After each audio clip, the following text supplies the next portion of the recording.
అందరికీ నమస్కారం. ధైర్యం, న్యాయం, ఇంకా సరైన టైంలో కరెక్ట్ యాక్షన్ తీసుకోవటం, ఈ క్వాలిటీస్ అన్నిటినీ రిప్రజెంట్ చేసే ఒక పవర్ఫుల్ దేవత ఉన్నారు. ఈరోజు మనం తెలుసుకోబోయేది ఆవిడ కథే. ఆవిడే మరెవరో కాదు, కాత్యాయనిదేవి. ఒకసారి ఆలోచించండి, విశ్వంలో న్యాయం, ధర్మం తప్పినప్పుడు దేవుళ్ళందరి కోపం, వాళ్ల శక్తి అంతా కలిసి ఒక రూపంగా మారితే ఆవిర్భవించిన ఆ దేవత ఎవరు? ఈ ప్రశ్నకు సమాధానమే మనం ఇప్పుడు చూడబోతున్నాం. ఆ సమాధానానికి ఒక చిన్న క్లూ, ఈ నెంబర్ 6. అవును, నవరాత్రుల్లో 6వ రోజు చాలా ప్రత్యేకం.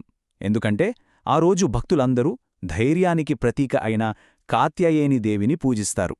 ఆమె పరాక్రమాన్ని, శక్తిని గుర్తుచేసుకుంటారు. నవరాత్రి దేవతలలో కాత్యాయనిదేవి ఒక ఉగ్ర స్వరూపిణి. ఆవిడ కేవలం ఒక దేవత మాత్రమే కాదు, ధైర్యానికి, ధర్మానికి, దైవిక న్యాయానికి ఒక సజీవ రూపం అన్నమాట. మరి ఇంతటి శక్తివంతమైన దేవత అసలు ఎందుకు పుట్టాల్సొచ్చింది? ఆమె జన్మ వెనుక ఉన్న ఆ దివ్యమైన ఉద్దేశమేంటి? ఇప్పుడా అద్భుతమైన కథ ఏంటో చూద్దాం.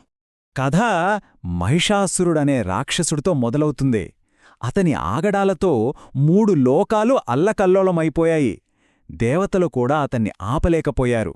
ఆ టైంలో ఆ చీకటిని అంతం చేయడానికి ఒక కొత్త, అపారమైన శక్తి అవసరమేర్పడింది. ఇక్కడ చాలా ఇంట్రెస్టింగ్ పాయింట్ ఏంటంటే, 2 సంఘటనలు ఒకేసారి జరుగుతున్నాయి. ఒకవైపు కాత్యాయన మహర్షి అమ్మవారిని కూతురుగా పొందాలని తపస్సు చేస్తున్నారు. మరోవైపు మహిషాసురుడు లోకాలను పీడిస్తున్నాడు. సరిగ్గా అప్పుడే దేవతల శక్తులన్నీ ఏకమై ఆ మహర్షి కోరికను తీరుస్తూ లోకాన్ని కాపాడే యోధురాలిగా జన్మించాయి. ఆమెకు కాత్యాయని అనే పేరు ఎందుకొచ్చిందంటే, సింపుల్, కాత్యాయన మహర్షి కుమార్తె కాబట్టి ఆయనే ఆమెను మొట్టమొదట పూజించారు. సో ఆ పేరు ఆమె పుట్టుకకు, ఆమె లక్ష్యానికి ప్రతీక. చివరిగా చెప్పాలంటే, ఆమె ఉనికిలోని అసల సారాంశం ఇదే: ఎప్పుడైతే సత్యం, ధర్మం ప్రమాదంలో పడతాయో అప్పుడు వాటిని కాపాడటానికి పుట్టుకొచ్చే ఆ దైవిక శక్తికి ఆమె ఒక పర్ఫెక్ట్ ఎగ్జాంపుల్. మరి ఈ యోధురాలి రూపం మనకు ఏం చెప్తోంది? ఆమె దివ్య రూపంలో ఉన్న ప్రతి అంశం వెనుక ఒక డీప్ మీనింగ్ ఉంది. దాని గురించే ఇప్పుడు తెలుసుకుందాం. ఆమె 4 చేతులు చూశారంటే అవి 4 రకాల శక్తుల్ని సూచిస్తాయి.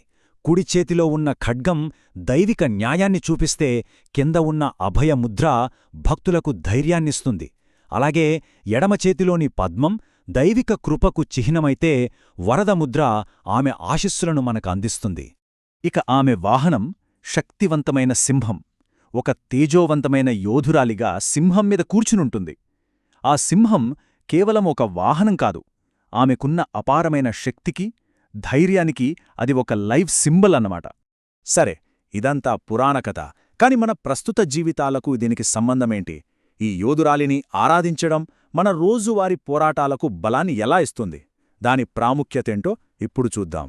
కాత్యాయనిదేవిని ఆరాధించడమంటే మనలో మనకు తెలియని ఒక అంతర్గత బలాన్ని, దృఢ సంకల్పాన్ని నింపుకోవడం లాంటిది. అన్యాయాన్ని ధైర్యంగా ఎదుర్కోవడానికి, కష్ట సమయాల్లో కాన్ఫిడెన్స్తో నిలబడటానికి అవసరమైన శక్తిని ఆమె ఇస్తుందని భక్తులు నమ్ముతారు.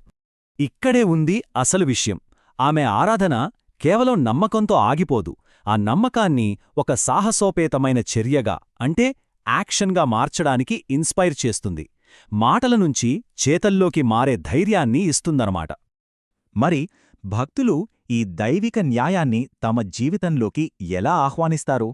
ఆమెను గౌరవించడానికి ఏమేం ఆచారాలు పాటిస్తారో, ఎలాంటి ఆశీస్సులు పొందుతారో ఇప్పుడు చూద్దాం. భక్తులు తమ లైఫ్లోని అడ్డంకులు తొలగిపోవాలని, ధైర్యం, సక్సెస్ రావాలని ఆవిడ్ని ప్రార్థిస్తారు. ముఖ్యంగా సంతోషకరమైన వివాహ జీవితం కోసం ఆమె ఆశీస్సులు తీసుకుంటారు. అన్ని రకాల నెగటివిటీ నుంచి ఆవిడ కాపాడుతుందని గట్టిగా నమ్ముతారు. నవరాత్రుల్లో 6వ రోజంతా పసుపు రంగుతో మెరిసిపోతుంది. ఈ రంగు ఆశావాదాన్ని, కొత్త ఎనర్జీని, పాజిటివిటీని సూచిస్తుంది. ఆమెను స్మరించుకోవడానికి ఈ పవిత్ర మంత్రాన్ని జపిస్తారు: ఓం దేవీ కాత్యాయన్యై నమః. ఈ మంత్రాన్ని జపించడం వల్ల ఆమెలోని ధైర్యం, శక్తి మనలోకి వస్తాయని నమ్ముతారు. ముగించే ముందు ఒక్క క్షణం ఆలోచిద్దాం. మన జీవితంలోగాని, మన చుట్టూ ఉన్న సమాజంలోగాని ధర్మాన్ని నిలబెట్టడానికి ఆ సాహసోపేతమైన చర్య, ఆ కరేజియస్ యాక్షన్ ఇప్పుడు ఎక్కడ అవసరం?